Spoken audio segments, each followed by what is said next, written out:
hangin. Hindi naman malakas ang hangin dito. Dahil sa sobrang lakas ng hangin, dito sa Pililla Rizal, ito na yung mga windmill na to. Ano ba yung windmill? Ang windmill ay ang pinagkukunan ng kuryente. Kaya nga, sa Pililla Rizal, walang brownout. Dahil dito, may sarili silang kuryente. Kaya nga, dayo na sa Pililla Rizal. So, nandito naman tayo sa Pililla Rizal. Ang famous na windmill sa Pililla Rizal. Diba? So, ang dinarayo rito sa Pililla Rizal, ito nga kakaibang windmill energy, ang renewable energy from the Philippines. So, hindi mo na kinakailangan magpunta pa ng Ilocos kasi dito sa Pililla, malapit sa Metro Manila, ay makikita mo na ang isang renewable energy na windmill ng Pililla.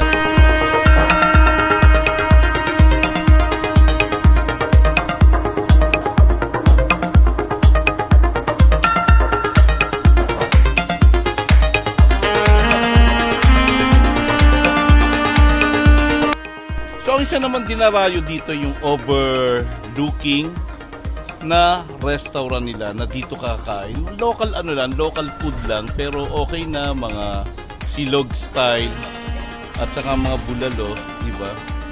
So it's a nice to be here at the Pililla Rizal Windmill. Yan.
Energy na pinagkukunan natin ng kuryente. Kaya nga, I love Pililla.